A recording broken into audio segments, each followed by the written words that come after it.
Здравейте! Вие сте в студиото на MoneyBG, а също мен е Силвия Младенова, която е изпълнителен директор на Smart Factoring. Здравейте, Силвия! Здравейте! Първо искам да кажа, че една от причините да ви поканим е пазар на услуга, която ви развивате в България, който ние преди време описахме в един материал като пазар на финансова услуга, който е сред най-бързо растящите в Европа с над 50% годишно покачване. Всъщност, България е сред лидерите по ръст на този пазар, става въпрос именно за факторинга. Първо обаче няколко думи за вас, може би, преди да започнем с разговора, за да могат нашите зрители да знаят кой стои срещу мен, защото вие реално сте за първи път тук в нашото студио. Имате опит в банковата сфера, над 15 години в финансовата сфера, а от една година управлявате компанията Smart Factoring, която от тогава всъщност е въобще на българския пазар. Точно така, направихме една годинка съвсем скоро. Много интересна, предизвикателна и с много изпълнена, с много емоции година. Факторингът в България е много непознат продукт, който само корпоративните и по-големите МСП-та познават на този етап. Затова казвам предизвикателна, защото нашата мисия беше да обучим и по-малките и средни предприятия какво е то факторинг и как може да бъде полезно за тях. То ние даже и сега ще продължим с това обучение, един вид само че в медийна среда, точно защото не случайно факторингът расте толкова бързо в България, той започва от много ниска база. Точно като така. Обороти. Е услуга, която може да бъде полезна на значителен брой компании. И моля ви тук с ваши думи да опишете за кого е полезен факторинга и какво представлява то като услуга. Много от бизнесите са чували факторинг като термин, но им се струва нещо много сложно. Факторингът е много просто нещо. Това е алтернативно оборотно финансиране за компаниите. Вие давате фактурите на компанията, финансовата компания, тя ги изкупува, получавате веднага 90% от стойността на фактурите. Тук е нещо много важно да отбележа, че останалите 10% не са цената по тази услуга. Вие получавате и останалите 10%, но ги получавате, когато вашият клиент плати на факторинг компанията. Цената по услугата, което е нещо, което е един от стоповете на бизнеса да използва тази услуга, защото си мисля, че е много скъпа. Не, цената по услугата е съвсем аналогична на останалите алтернативни оборотни финансирания, оборотен кредит, овердрафт и всякакъв друга форма, на която е свикнал бизнеса в България. Тук важно е да отбележа и какво всъщност е предимството на факторинга и защо толкова разпространен той в Европа и малко по малко започва да навлиза и в България. И може би защо е закъснял в България. И може би защо е закъснял. Може би от тук ще започнем точно така. Закъснял в България, защото се приема за много по-тромав продукт. Представете си едно носене на фактури към финансовата институция или банката, едни печати, едно писане. Това е много тромаво и всъщност тези, които знаят какво е факторинг, така го приемат като продукт. От друга страна си представете една дигитална платформа, където качвате всичко в нея, подписвате с електронен подпис и приключвате и получавате финансирането. Това е бъдещето, това е всъщност и което ние се опитваме да наложим. Малко по малко, стъпка по стъпка, малките и средни предприятия започват да разбират какви са предимствата, защо този продукт е толкова полезен за тях и почва и оборота в България да расте. Може би за сравнение можем да дадем Европа. Представете си един огромен портфел с над 2 трилиона евро годишно оборот, минаваш през факторинга. Ние сме още далече от там, но малко по малко започват компаниите да научават какво е факторинг и как може да бъде полезен. Аз тук бих предложил да погледнем една графика, която ще покаже точно тези цифри, за да можем да покажем делът на европейският оборот на факторинг индустрията към 2023 година, като дял от БВП. Моля ви да разтълкувате тези числа за нашите зрители. Над 2 трилиона евро, което е 12% от брутния вътрешен продукт на цяла Европа, минава през факторинг оборот. Това означава, че всички тези компании продават своите фактури на факторинга и получават веднага финансиране срещу тях. По този начин те първо получават оборотни средства веднага, второ, нещо много важно, защита от кредитен риск. Това е нещо, което няма при никой друг алтернативен оборотен канал на финансиране. При факторинга, освен че получавате парите си, получавате и защита от кредитен риск. Ако нещо се случи с вашия платец, факторинг компанията посредством първостепенни застрахователи е направил анализ на вашите клиенти, на клиентите и съответно вие спокойно може да работите с тях, без да се притеснявате, че утре няма да може да си вземете вземането. Това е огромен потенциал за развитие на оборота по принцип, не само в Европа, и в цял свят. Европа отдавна открила това, затова и средният оборот, който въртат в Европа посредством факторинг, е 13% от брутния вътрешен продукт на държавите. За сравнение в България е 8%. На следващата графика дори можем да видим колко от страните в Европа кои от страните в Европа са с най-висок ръст на оборотите и спрямо целият европейски. Германия, Испания, Франция, някои от тях дори надминават 25% от брутния си вътрешен продукт. Тук говорим за огромни числа в брутния вътрешен продукт.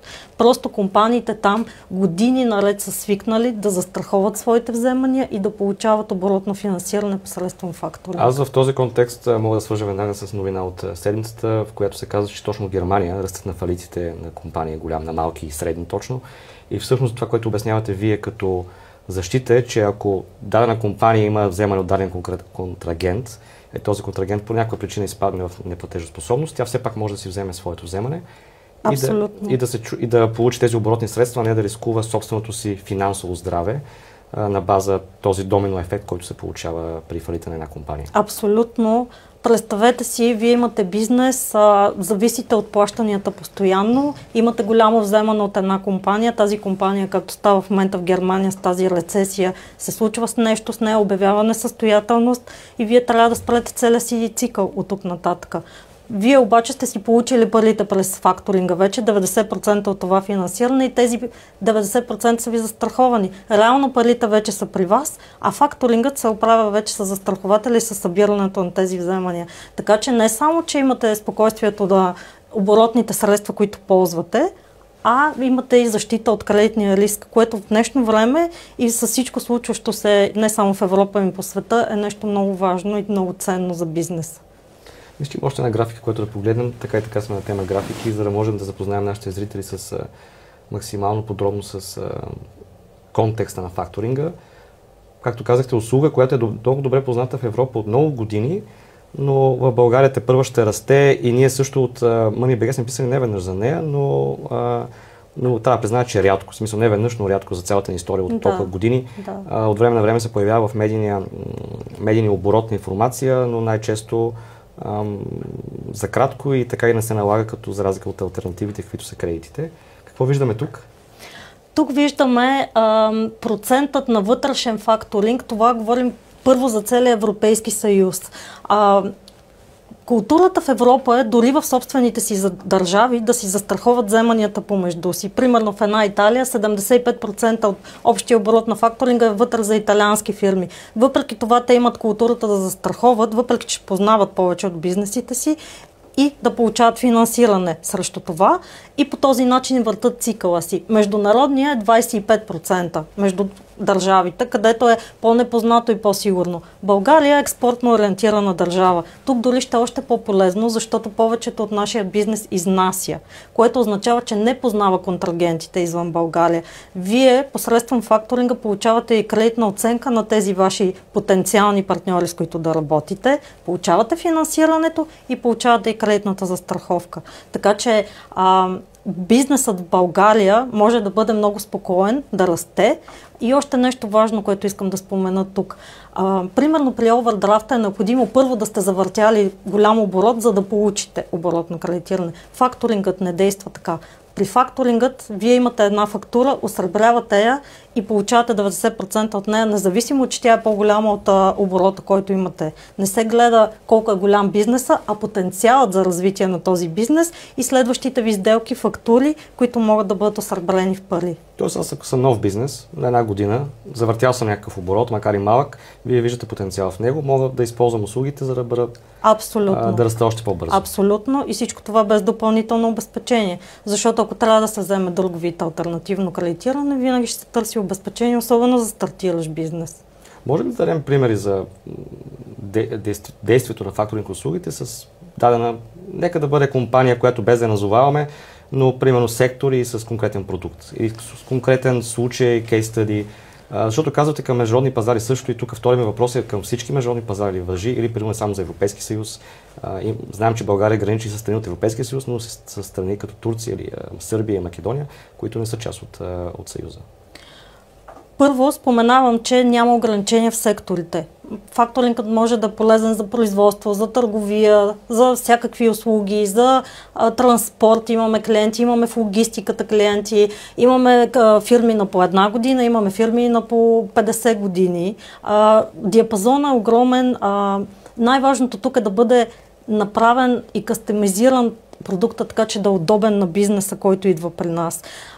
Това, че ние сме много дигитални, не означава, че нямаме контакта с клиента и персоналното отношение. Нали? Искам да подчертая, че дигитализация не означава, че трябва да натиснете 1359 на телефона си и да чуете робот, който да отговаря. Не, винаги дига човек и така действаме с бизнесите. Конкретен пример, който мога да дам, е един от нашите първи клиенти, да кажа така. Това е една дама, която се занимава с търговия с цветни и черни метали по цял свят. Alta Distribution е компанията. Жана, нейният собственик, има много огромен опит в Лондон в този сектор. Много амбициозна и много разбираща от бизнеса си дама, която постоянно е в движение по изложения и панаири в цял свят. За нея, примерно, цветните метали и черните са борсова стока, което означава, ако не се затвори сделката тази вечер, на другия ден цената ти е съвсем различна. На нея трябва много бързо оценка на този потенциален клиент срещу нея, както и много бързо финансиране, за да може тя да изпълни сделката си. Това са кредитиви, примерно, е много трудно, много тежко и няма как да се случи. Факторингът от друга страна е точно такъв продукт, който може да й даде и оценката на клиента срещу нея, и финансирането, което е необходимо да затвори сделката. Работим от година с нея, изключително гъвкаво, с ежедневен контакт. На няколко пъти увеличаваме лимита на компанията, която се развива перфектно, и по този начин ние подкрепяме нейния бизнес и се разбираме перфектно помежду си. Факторинга е точно този продукт, който е необходим на бизнеси, които им трябва финансиране сега, на момента, особено когато пък навлизат и на нови пазари. Ти не познаваш човека срещу себе си, не знаеш що за компания е, нейната кредитоспособност и така нататък. Имаш факторинга, той прави оценката заедно с застрахователя, при което ти спокойно можеш да продължиш бизнес развитието и растежа на компанията.